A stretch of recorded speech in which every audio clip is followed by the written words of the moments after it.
भारत लंबे समय तक अंग्रेजों की दास्ता की जंजीरों में जकड़ा रहा और अलग अलग प्रकार के एक्सप्लॉयटेशंस को भारतीयों ने झेला। लेकिन हमारे कुछ बहुत ही फाइन लीडर्स थे जिनकी लीडरशिप की बदौलत फाइनली 15 अगस्त 1947 को भारत को आज़ादी मिलती है। जब भी भारत की आज़ादी की बात होती है, फ्रीडम स्ट्रगल ऑफ इंडिया की बात होती है, तो इन सभी प्रोमिनेंट लीडर्स का नाम लिया जाता है। लेकिन ऐसे बहुत से अनसंग हीरोज भी रहे जिनका शायद नेशनल पॉलिटिक्स में उतना जिक्र नहीं होता है, लेकिन जब भी रीजनल पॉलिटिक्स की बात होती है या जिसे हम कहते हैं भाई क्षेत्रीय राजनीति की बात होती है, तो उनका नाम नकारा नहीं जा सकता। और ऐसे ही एक पर्सनालिटी है भागमल सोठा जी।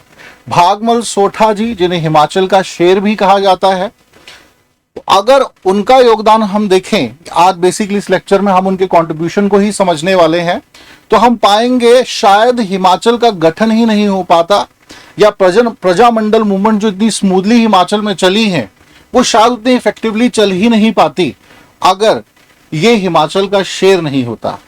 थोड़ा सा इनके व्यक्तित्व के विषय में जानेंगे। 1899 में इनका जन्म शिमला जुब्बल के धार नामक गांव में हुआ था। संपन्न परिवार से इनका संबंध था। 4 भाई बहन थे। बड़े भाई इनके बैरिस्टर थे, लंदन से पढ़कर आए थे। दूसरे नंबर के जो भाई इनके थे, इनका स्थान तीसरा था। दूसरे नंबर के जो इनके बड़े भाई थे वो आपकी ट्रेजरी ऑफिसर थे। छोटे भाई जो इनके थे उन्होंने खेती बाड़ी, जमीन जायदाद का ही काम संभाला। लेकिन इस सभी ऐशो आराम होने के बावजूद भी भागमल सोठा जी ने एक अलग मार्ग को चुना और वो मार्ग था भारतीय स्वतंत्रता संग्राम में अपना योगदान देखना। वो अपने सराउंडिंग में बहुत सी चीजों को इस समय काल में ऑब्जर्व कर रहे थे। शिक्षित थे, सिविल इंजीनियर की डिग्री उनके पास थी। सो बहुत अधिक जो सामाजिक और राजनीतिक उत्पीड़न जनता को उस समय हिमाचल की जनता को झेलना पड़ रहा था, उसके बहुत अधिक वो विरोध करते थे। और धीरे धीरे राजनीति में एक्टिवेशन उनका देखने को मिलता है। स्पेशली 1922 को जब उन्होंने कांग्रेस पार्टी को ज्वाइन किया। कांग्रेस पार्टी को बेसिकली भागमल सोठा जी द्वारा ज्वाइन किया गया था और उसके पश्चात सेक्रेटरी अपॉइंट किए गए थे वो, ठीक है जी, सेक्रेटरी अपॉइंट किए गए। और उसके पश्चात जो उनकी जर्नी रही भारतीय स्वतंत्रता संग्राम में, स्पेशली हिमाचल के परिप्रेक्ष्य में, वो हम सभी के सामने उनका जो कंट्रीब्यूशन है जनता के साथ जुड़ने का, या कह सकते हैं एक, देखिए जनता भी प्रोमिनेंट लीडर्स के साथ ही जुड़ना पसंद करती है। और ये वो दौर था, इनिशियल दौर था जब प्रजामंडल्स एस्टैब्लिश्ड हो रहे थे। प्रजामंडल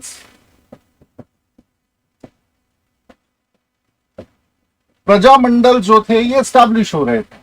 अब ये प्रजामंडल्स का सिग्निफिकेंस क्या है? भारतीय जनता लोकतांत्रिक मूल्यों को उतना अच्छे तरीके से समझती नहीं है। उन्हें ये लगता है कि ये जो डिवाइन थ्योरी है कि भाई ये जो शासक है ये ईश्वर ने भेजे हैं और जो उत्पीड़न ये हमारा कर रहे हैं ये शायद हमारे पूर्व जन्मों का फल है। कुछ इसी प्रकार की भारतीयता में सोच रही है, भारतीय समाज में सोच रही है, ये डिफरेंट समाजों में सोच रही है। जो निम्न वर्ग है, जनता है, तो कहीं ना कहीं जो डेमोक्रेटिक वैल्यूज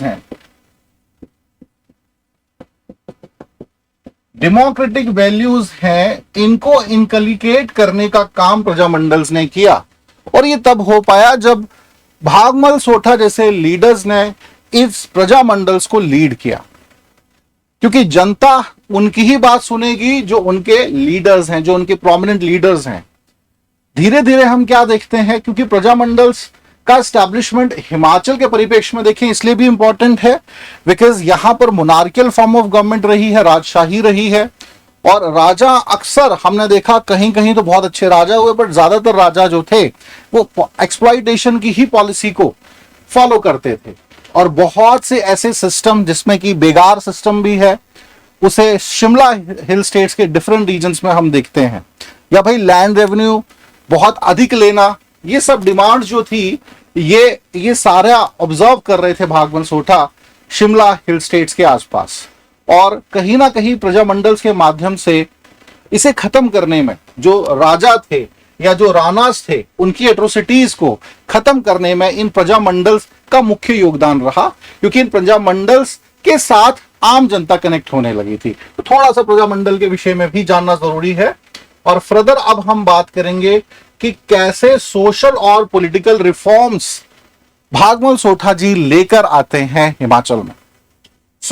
सबसे पहले इस कंटेक्स्ट में अगर मैं बात करूं तो सबसे पहले जिस ऑर्गेनाइजेशन का जिक्र हम करेंगे वो है धामी प्रेम प्रचारिणी सभा। धामी प्रेम प्रचारिणी सभा, इसकी फाउंडेशन 1937 में की गई थी। ऑलराइट, और द ऑब्जेक्टिव इसका था वो था social and religious reforms.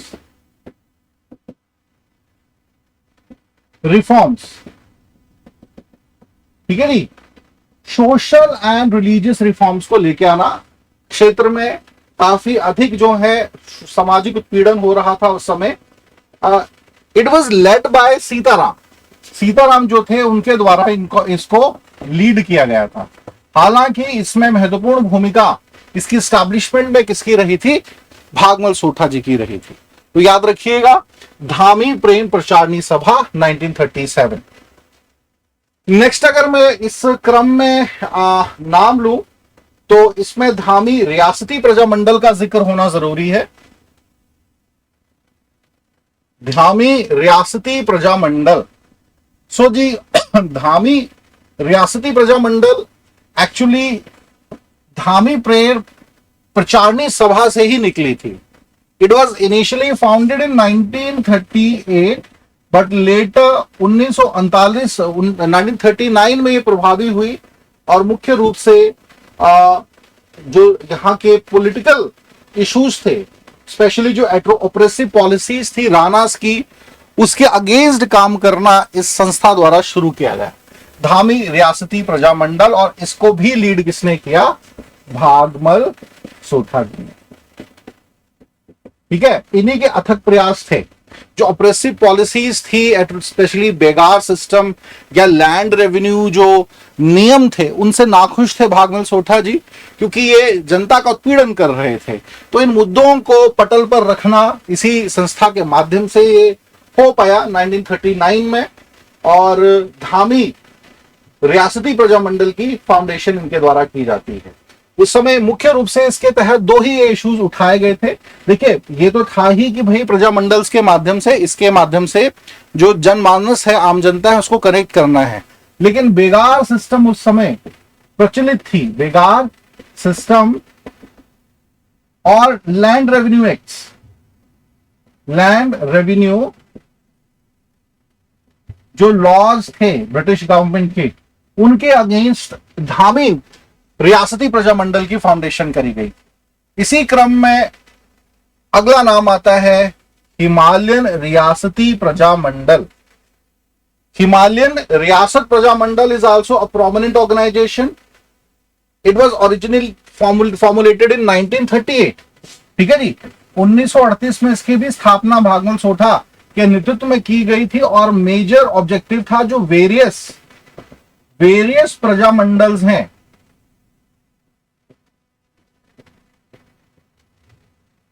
Various प्रजामंडल्स हैं, उनके बीच कोऑर्डिनेशन। ठीक है जी, जितने भी प्रजामंडल्स हैं अलग अलग क्षेत्रों में स्टैब्लिश, और उनके बीच इस संस्था के माध्यम से कोऑर्डिनेशन होना चाहिए। तो ये इन्हीं के अथक प्रयास हम कहेंगे जिसका ये नतीजा था। इसके अलावा भी इनका कंट्रीब्यूशन रहा, ये तो हमने बात कर ली भी एज अ फाउंडर, लेकिन लीडर ऑफ रेजिस्टेंस की फॉर्म में भी इनकी भूमिका रहती है। और मुख्य रूप से इसमें जो एक अनफॉरगेटफुल इवेंट इतिहास में दर्ज हुई वो थी धामी गोलीकांड या धामी मूवमेंट के नाम से जिसे जाना जाता है।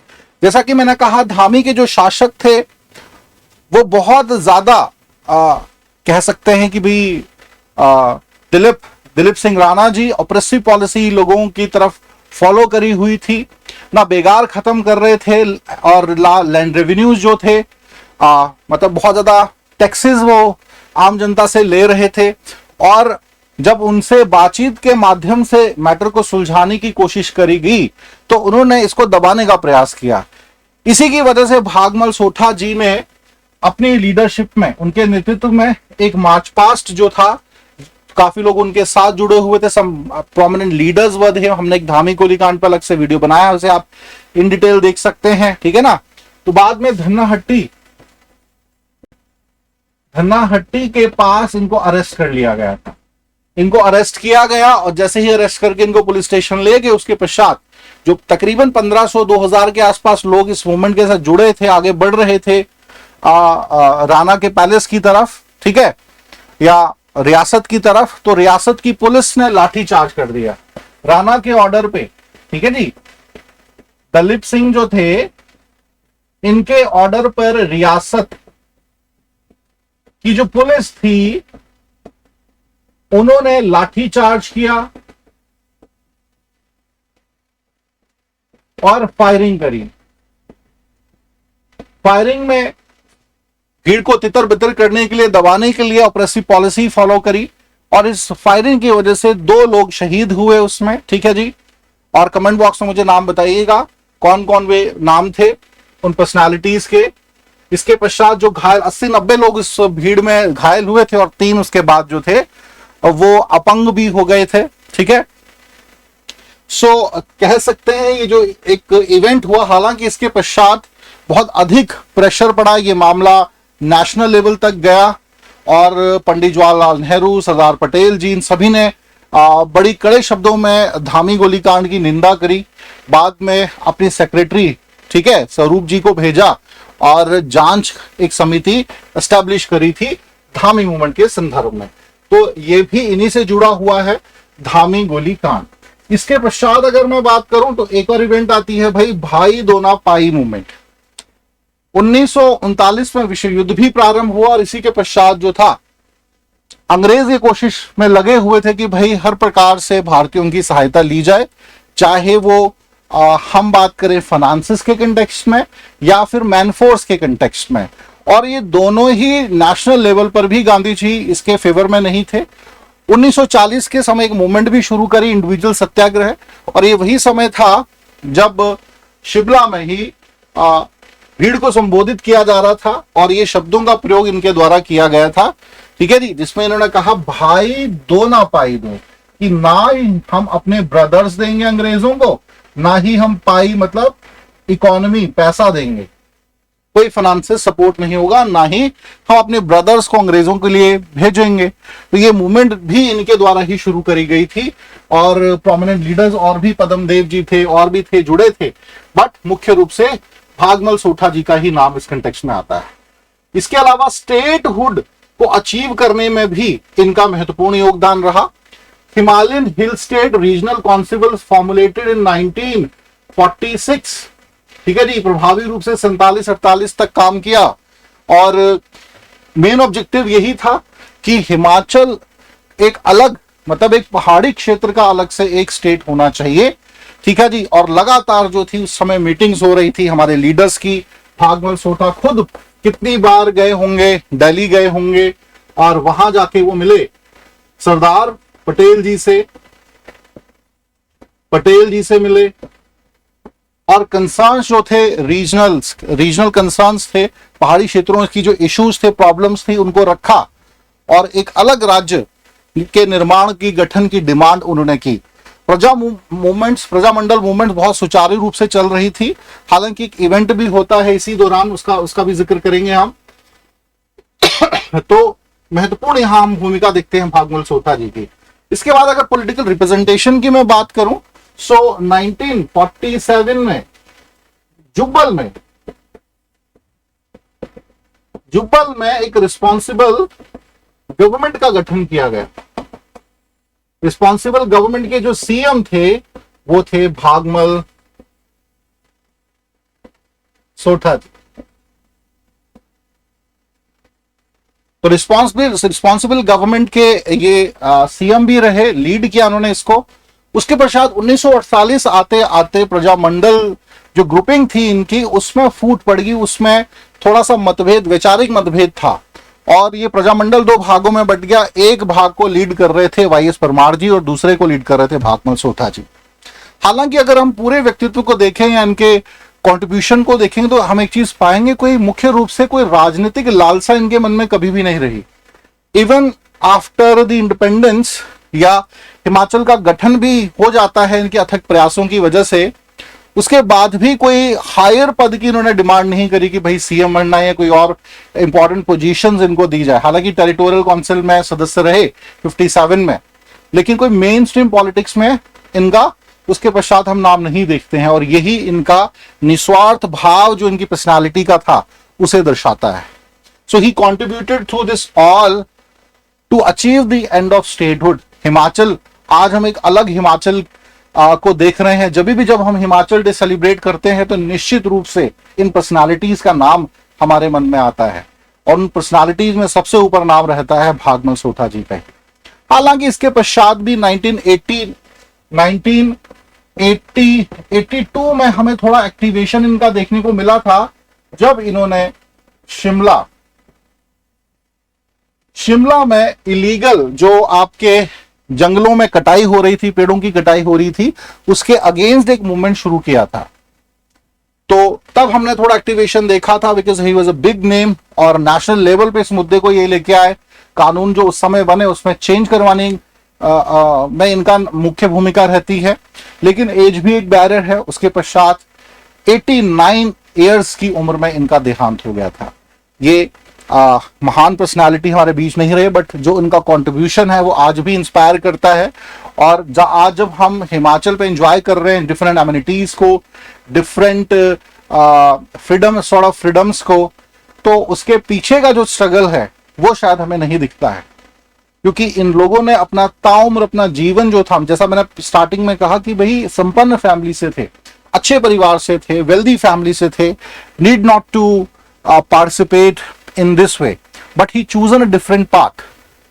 सारे भाई इनके अलग अलग तरीके से इंगेज थे अपनी लाइफ में, बट इन्होंने अपना जीवन राष्ट्र को समर्पित करना ही बेहतर समझा, और इन्हीं के अथक प्रयासों की वजह से हिमाचल प्रदेश आजाद हुआ। आजाद तो खैर था ही, बट एक अलग आइडेंटिटी हिमाचल प्रदेश को मिली। तो ये कुछ कंट्रीब्यूशन भागमल सोठा जी का रहा, और अगर प्रश्न आपकी परीक्षा में ऐसा कोई आता है पर्सनालिटी बेस्ड, तो आई थिंक आप आंसर कर सकते हैं।